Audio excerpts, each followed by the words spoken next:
Good afternoon student.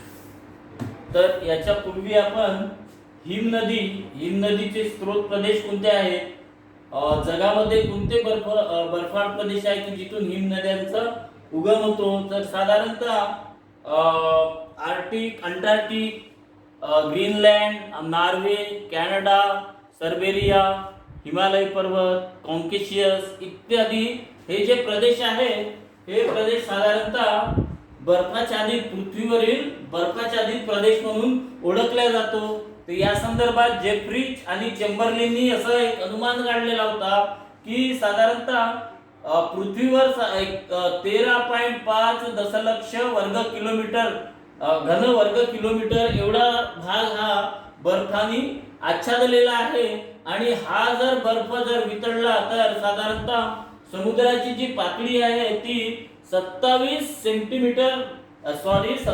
मीटरनी वाढेल. म्हणजे अशा वेळेस जगातील एकही बेट अस्तित्वात राहणार नाही, ते सर्व पाण्याखाली जातील असं चेंबरलिन आणि जेफ्रीज या भूगोलशास्त्रज्ञांनी सांगितलेलं आहे. मग त्यात इंग्लंड असो, श्रीलंका असो, मुंबई असो किंवा अन्य कोणते जे काही बेटे आहेत, न्यूझीलंड, जापान, हे जे बेटे आहेत हे साधारणतः पाण्याखाली जातील असं चेंबरलिन आणि जेफ्रीज यांनी आपल्याला सांगितलेलं आहे. मग साधारणतः कोणत्या प्रदेशामध्ये हिमनदीची जी स्पीड आहे, म्हणजे तिचा जो वेग आहे जास्त असतो आणि कुठे कमी असतो, या संदर्भात सुद्धा आपण बघितलेलं होतं.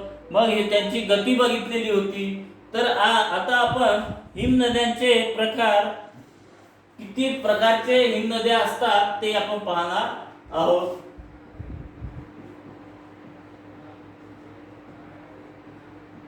हिमनद्यांचे प्रकार. तर साधारणतः हिमनद्यांचे प्रकार त्यांच्या उत्पत्ती स्थानावरून ठरवल्या जातात. फॉर एक्झाम्पल, जर एखादी हिमनदी ही पर्वतावर जर असेल तर त्याला आपण पर्वतीय हिमनदी असे म्हणतो आपण. साधारणतः म्हणजे 3 प्रकारच्या हिमनद्या आपल्याला पाहावयास मिळतात. तर पहिला आहे पर्वतीय हिमनदी.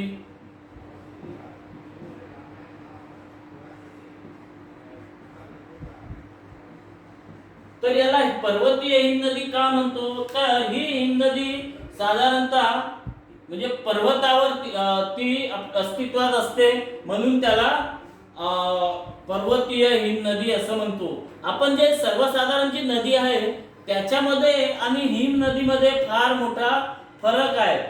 पृथ्वीवरील जे नद्या आहेत ते साधारणतः फार लांब, फार विस्तृत प्रकारच्या अशा नद्या आपल्याला संपूर्ण पृथ्वीवर पाहायला मिळतात. परंतु हिमनदीची लांबी आणि तिची रुंदी ही फार कमी असते, कारण ते पर्वतावर असते. आणि हिमनदीची गती सुद्धा आपल्या सर्वसाधारण नदीच्या गतीपेक्षा कमी असते. तर परिस्थितीच्या याच्यानुसार साधारणतः हिमनद्यांचे 3 प्रकार पडतात. पहिला आहे पर्वतीय हिमनदी. ही हिमनदी केवळ पर्वतावर अस्तित्वात असते. नंबर 2 आहे पर्वतपदीय हिमनदी.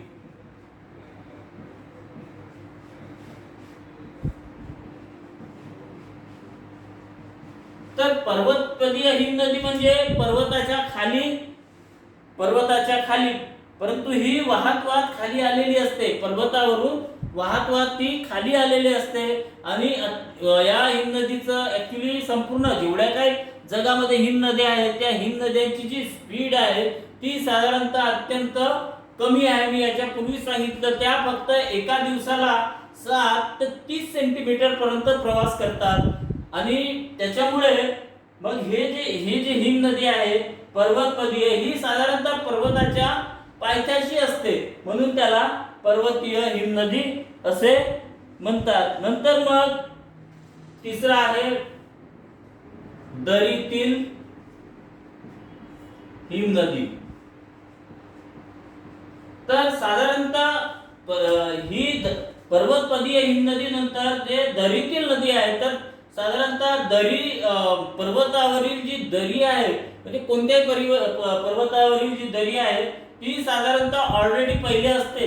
हिम नदी आपल्या म्हणजे घर्षण कार्याने किंवा खनन कार्याने ती निर्माण करत नाही. जी दरी असते मूळ स्वभावानुसार त्याच्यामध्ये बर्फ साचून मग ती हिम नदीचं रूप धारण करते आणि ती वाहायला लागते. तर जसं आपली जी नॅचरल नदी आहे ती नदी दरी स्वतः आपली खणून ती तयार करते, परंतु हिम नदी ऑलरेडी जी दरी असते त्याच्यामध्ये बर्फ साचतो आणि ते मग प्रवाहित होते, म्हणून ते त्याला हिम नदी म्हणतात.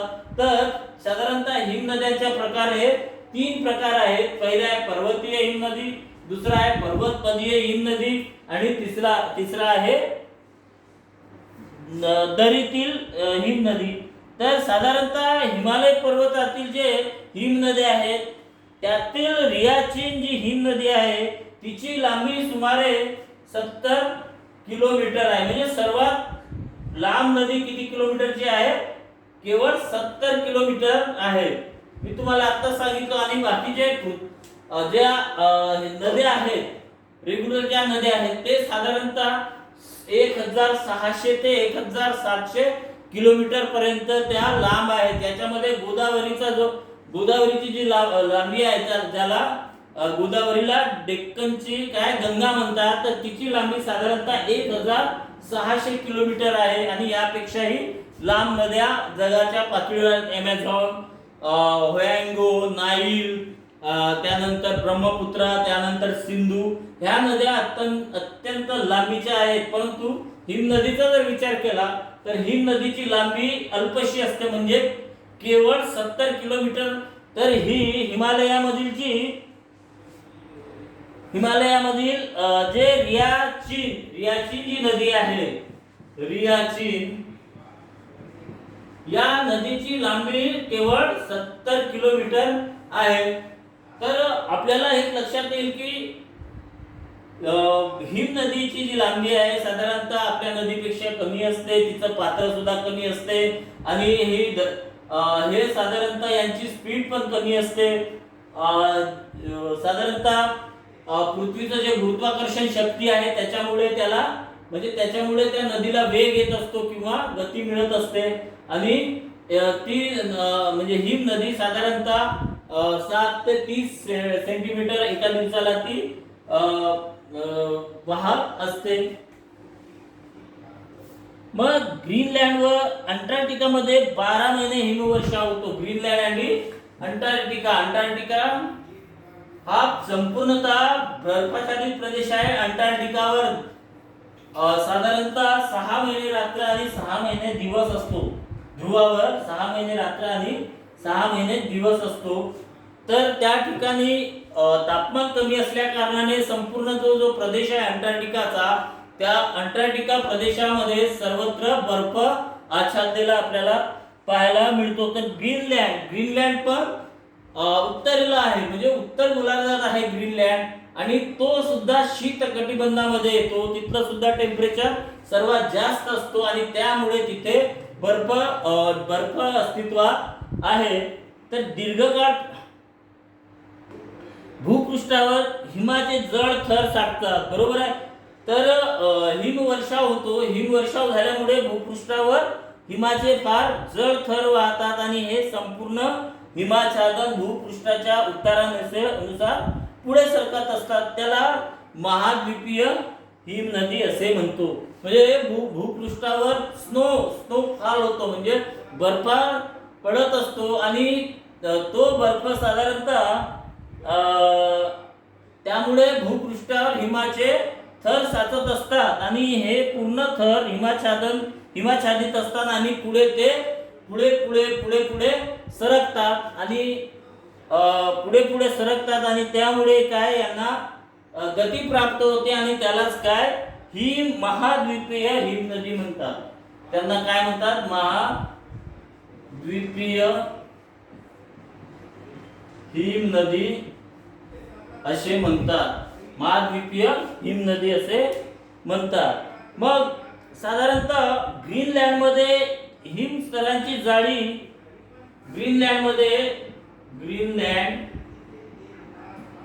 ग्रीनलँडमध्ये साधारणतः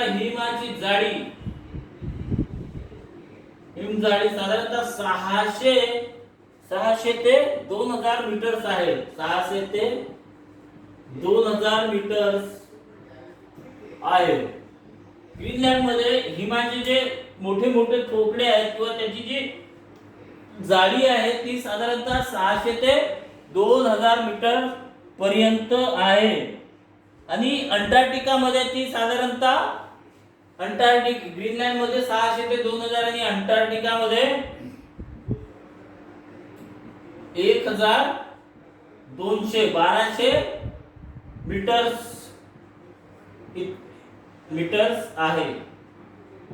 म्हणजे साधारणतः अंटार्क्टिकापेक्षा ग्रीनलँडचे जे म्हणजे हिमचं जो जाडी हिमाची जी जाडी आहे किंवा तिथला जो हिमच्छादित जो प्रदेश आहे त्याची जाडी काय अंटार्क्टिकापेक्षा ग्रीनलँडच्या हिमची जाडी काय सर्वात जास्त आहे. आणि ते किती साधारणतः ग्रीनलँडला 600 ते 1200 मीटर्स पर्यंत आहे आणि अंटार्क्टिकाला 1200 मीटर पर्यंत आहे. मग हे त्यामुळे काय की ग्रीनलँड आणि अंटार्क्टिकावरची जी परिस्थिती आहे साधारणतः आहे महासागर आहेत म्हणजे महासागरांच्या प्रदेशामध्ये येतात. तर मग यावेळेस महासागराचा जो पाणी न वितळलेला जो पाणी आहे हे त्यांच्या लाटा या हिमखंडांना जोर जोरात काय याचा आपटतात आणि त्याच्यामुळे काय ते हिमखंड फुटलेले आपल्याला पाहावयास मिळतात. त्यालाच हिमनग असे म्हणतात. तेच काय हिमनग, त्यांनाच हिमनग असे म्हणतात. आणि या सर्व याच्यातून ज्याप्रमाणे ही नदी खनन वहन आणि संचयन करते, ती खनन वहन आणि संचयन करते. म्हणजे आपण नदीचं सुद्धा बघितलेलं आहे की नदी सुद्धा खनन वहन आणि संचयन करते. खनन मध्ये विशिष्ट प्रकारचे भूआकार निर्माण होतात, वहन कार्यामध्ये सुद्धा विशिष्ट प्रकारचे भूआकार तयार होतात आणि संचयन कार्यामध्ये सुद्धा विशिष्ट प्रकारचे भूआकार तयार होते. त्याचप्रमाणे हिम नदी सुद्धा खनन वहन आणि संचयन करीत असते. आणि प्रत्येक वेळेस म्हणजे हिम नदीच्या खनन कार्यातील भूरूपे वेगळी असतात, तिच्या वहन कार्यामधील भूरूपे वेगळी असतात आणि संचयन कार्यामध्ये सुद्धा भूरूपे वेगळी असतात. आज आपण इथे थांबू, याच्या नंतरच्या पुढल्या तासाला घेऊ. Okay, thank you.